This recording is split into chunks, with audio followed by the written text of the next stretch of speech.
ከነዳጅ ዋጋ ጋር በተያያዘ አዲስ መረጃ ይፋ ተደርጓል። በዚህ መሰረት የነዳጅ ዋጋ መጠነኛ የሚባል ጭማሪ ማሳየቱን ያገኘነው መረጃ ያመለክታል። በሌላ በኩል ደግሞ በችርቻሮ ሽያጭ ላይ የሚሰማራ ግዙፍ የፈረንሳይ ኩባንያ ስራ መጀመሩ ይፋ ተደርጓል። ኩዊንስ ሱፐርማርኬቶች ስያሜያቸውን ወደ ዓለም አቀፉ ኩባንያ ካርፉር ቀይረው ሽያጭ ሊጀምሩ መሆኑን የተነገረው። ሰላም ውድ ቤተሰቦቻችን፣ መረጃዎቹን የት ሀገርና የት ከተማ ሆናችሁ እየተከታተላችሁ እንደምትገኙ በሀሳብ መስጫው ላይ ጻፉልን። አሁን ዝርዝር መረጃዎቹን አንድ በአንድ ወደ እናንተ እናደርሳለን። እስከ መጨረሻው አብራችሁን ቆዩ። ግዙፉ ዓለም አቀፍ የሱፐርማርኬት ኩባንያ ካርፉር ለመጀመሪያ ጊዜ ወደ ኢትዮጵያ ለመግባት የሚያስችለውን ስምምነት ከሚድሮክ ኢንቨስትመንት ግሩፕ ጋር መፈጸሙን አስታወቀ።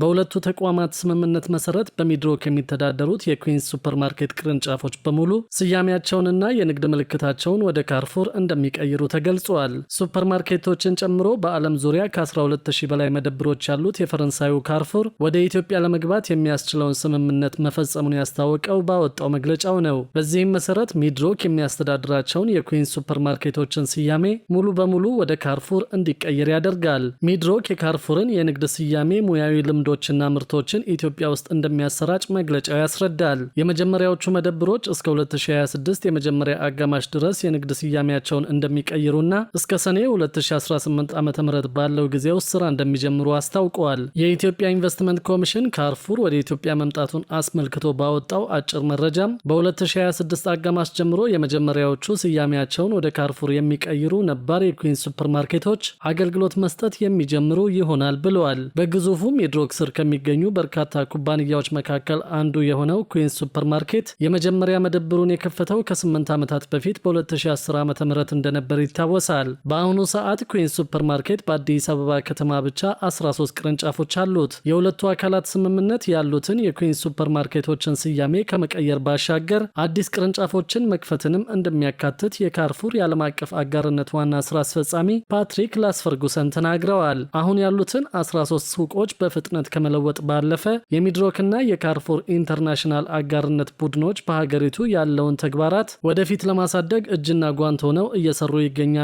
እስከ 2028 ድረስ ተጨማሪ 17 ሱቆችን ለመክፈትም እቅድ ይዘናል ብለዋል። በኢትዮጵያ የችርቻሮ ንግድ ቀዳሚ ተዋናይ ከሆነው ሚድሮክ ጋር የተደረሰው ስምምነት እንዳስደሰታቸው የገለጹት ፓትሪክ ኩባንያው ለያዘው የዓለም አቀፍ ፍራንቻይዝ የማስፋፋት ስትራቴጂ ወሳኝ ምዕራፍ እንደሆነ ጠቅሰዋል። የሚድሮክ ኢንቨስትመንት ግሩፕ ዋና ስራ አስፈጻሚ አቶ ጀማል አህመድ በበኩላቸው ከመላው የሚድሮክ ቡድን ጋር በመሆን ወደ ካርፉር ዓለም አቀፍ የፍራንቻይዝ መረብ መቀላቀላችንን ሳበስር በታላቅ ኩራት ነው ብለዋል። ስምምነቱ ሚድሮክ ስለ ኢትዮጵያ ገበያ ያለውን ጥልቅ እውቀት፣ የሚድሮክ ቡድን አባላትን ቁርጠኝነትና የካርፉርን ምርጥ ተሞክሮች አጣምሮ ለመጠቀም እንደሚያስችል አቶ ጀማል ተናግረዋል። እነዚህን በመጠቀም ለኢትዮጵያውያን ደንበኞች ጥራት ያላቸውና ተመጣጣኝ ምርቶችን እንዲሁም ደግሞ ፍላጎታቸውን በትክክል የሚያሟላ አገልግሎት ማቅረብ እንችላለን ሲሉ ተናግረዋል። የኢትዮጵያ ኢንቨስትመንት ኮሚሽን በበኩሉ የካርፉርና የሚድሮክ ስምምነት በኢትዮጵያ የችርቻሮ ንግድ ዘርፍ ላይ ከፍተኛ መነቃቃትን እንደሚፈጥርና ለተጠቃሚዎች ሰፊ አማራጭን ይዞ እንደሚመጣ ይጠበቃል ሲሉ አሞካሽተውታል። ካርፉር ወደ ኢትዮጵያ ለመግባት የሚያስችለውን ስምምነት መፈጸሙን ይፋ ከማድረጉ አስቀድሞ በህዳር ወር መጀመሪያ ላይ የኩባንያው አመራሮች ወደ አዲስ አበባ መጥተው ከኢንቨስትመንት ኮሚሽኑ ዶክተር ዘለቀ ተመስገን ጋር ተወያይተው ነበር። ውይይቱ ካርፉር ኢትዮጵያ ውስጥ በጅምላና በችርቻሮ ንግድ ላይ በሚሳተፍበት ሁኔታ ላይ ያተኮረ እንደነበር ኮሚሽኑ በወቅቱ ገልጾ ነበር። በሌላ በኩል ደግሞ ከነዳጅ ዋጋ ጋር በተያያዘ አዲስ መረጃ ይፋ ተደርጓል። በዚህም መሰረት የነዳጅ ዋጋ መጠነኛ የሚባል ጭማሪ ማሳየቱን ነው ያገኘነው መረጃ የሚያመለክተው። በቬኔዙዌላ በተከሰተው ድንገተኛ የፖለቲካ ቀውስና በአሜሪካ ጣልቃ ገብነት ሳቢያ በዓለም አቀፍ ገበያ የነዳጅ የወርቅና የብር ዋጋ መጨመሩ ታወቀ።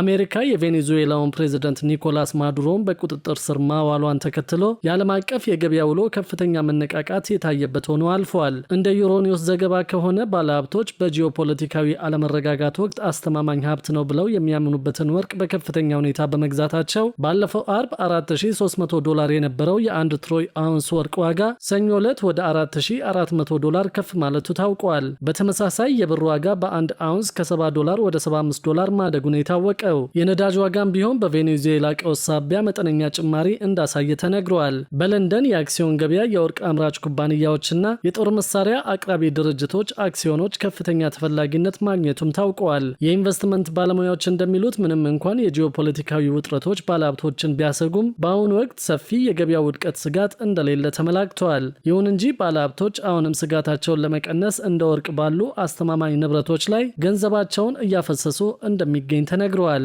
በኢትዮጵያ የነዳጅ ዋጋን በተመለከተ ግብይቱ በዓለም ገበያ መሰረት እንዲሆን መወሰኑን ተከትሎ በአሁኑ ወቅት በዓለም ገበያ መሰረት እየተካሄደ እንደሚገኝ የነዳጅና ኢነርጂ ሚኒስቴር አስታውቀዋል። የባለስልጣን መስሪያ ቤቱ የህዝብ ግንኙነትና ኮሚኒኬሽን ስራ አስፈጻሚ ወይዘሮ በቀለች ኩማ እንደተናገሩት ከሆነ በአሁኑ ወቅት የነዳጅ ዋጋ በዓለም ገበያ መሰረት እየተካሄደ ይገኛል። የነዳጅ ዋጋ የዓለም ዋጋን ተከትሎ መሄድ አለበት ሲባል ኢትዮጵያ ነዳጅ የምታስገባበትን መንገድ በሙሉ ታሳቢ ባደረገ መልኩ እንደሚሆን ጠቁመዋል። ከሳምንታት በፊት የንግድና ቀጠናዊ ትስስር ሚኒስቴር የነዳጅ ዋጋ ላይ ጭማሪ ማድረጉ የሚታወስ ነው። በአዲሱ የዋጋ ጭማሪ መሰረት በቤንዚን ላይ የ7 ብር ገደማ ጭማሪ የተደረገ ሲሆን ኬሮሲን ደግሞ ዋጋው በ8 ብር እንዲጨምር ተደርጓል። ታህሳስ 1 ቀን 2018 ዓ.ም ይፋ በተደረገው የዋጋ ማሻሻያ መሰረት 2018 ዓ.ም ከገባ ከአውሮፕላን ውጭ ባሉት የነዳጅ ምርቶች ላይ የተደረገ የመጀመሪያው ጭማሪ መሆኑ ታውቋል። ሚኒስቴር መስሪያ ቤቱ መስከረም ወር ላይ የአውሮፕላን ነዳጅ ችርቻሮ መሸጫ ዋጋ በአዲስ አበባ ከተማ 210 ብር ከ10 ሳንቲም እንዲሆን ሲወስን ሌሎች የነዳጅ አይነቶች ዋጋቸው ባለበት እንዲቀጥል ወስኖ ነበር። የቤንዚን የኬሮሲንና የነጭ ናፍጣ ዋጋ ደግሞ 129 ብር ከ12 ሳንቲም እንዲሆን ተወስነዋል። አዲሱ ተመን የቤንዚን ዋጋ ላይ 6 ብር ከ59 ሳንቲም ጭማሪ ሲያስከትል የኬሮሲንና ነጭ ናፍጣ ደግሞ የችርቻሮ መሸጫ ዋጋቸው በ8 ብር ከ18 ሳንቲም እንዲጨምር አድርጓል።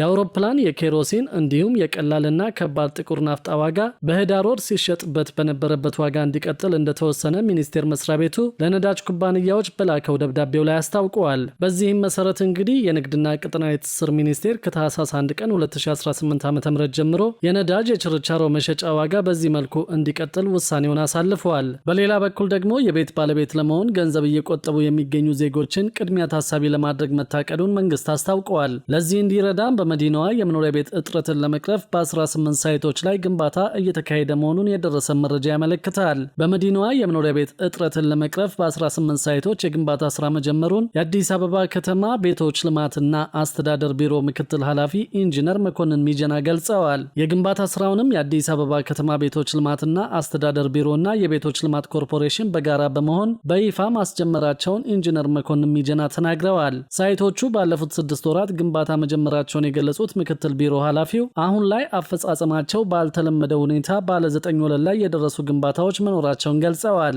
ከዚህ በፊት ከ6 እስከ 8 ዓመታት ይፈጁ የነበሩ ግንባታዎች አሁን በ6 ወራት ውስጥ እስከ 9 ወለል መገንባት መቻሉን ጠቅሰዋል። የተቋራጭ የአማካሪ የቢሮና የኮርፖሬሽኑ ባለሙያዎች ሳይት ላይ ተገኝተው የስራ ባህልን በቀየረ ሁኔታ 24 ሰዓት እየሰሩ መሆኑንም አመላክተዋል። ፍትሐዊ ተጠቃሚነትን ለማረጋገጥና ሁሉንም ተደራሽ ለማድረግ እንደሚሰራም ነው ያብራሩት። በዚህም በዝቅተኛ የኑሮ ደረጃ ላይ ያሉ ዜጎችን ታሳቢ በማድረግ በከተማዋ ዝቅተኛ ዋጋ ካላቸው ቤቶች ጀምሮ የኪራይ ቤትና ከፍተኛ ድጎማ የተደረገበት የቤት አቅርቦት ላይ እየተሰራ መሆኑን ተናግረዋል። ከዚህ በፊት ሳይቶች ከተጠናቀቁ በኋላ መሰረተ ልማቶችን የመዘርጋት ልምድ እንደነበር ያነሱት ምክትል ቢሮ ኃላፊው አሁን ግን በከተማው አስተዳደር ደረጃ የመሰረተ ልማት ክላስተር አደረጃጀት ተቋቁሞ ሕግ ተዘጋጅቶለት ወደ ስራ መገባቱን ተናግረዋል። በመሆኑም መሰረተ ልማት አቅራቢ ተቋማት በጋራ አቅደው ፕሮጀክቱን ለመጨረስ እየሰሩ መሆኑን የተናገሩት ለሀገሪቱ የመጀመሪያ የሆነው ኮልድ ፎርምድ ስቲል ሲኤፍኤስ የግንባታ ቴክኖሎጂን በመጠቀም የሚገነቡ ቤቶች ከ60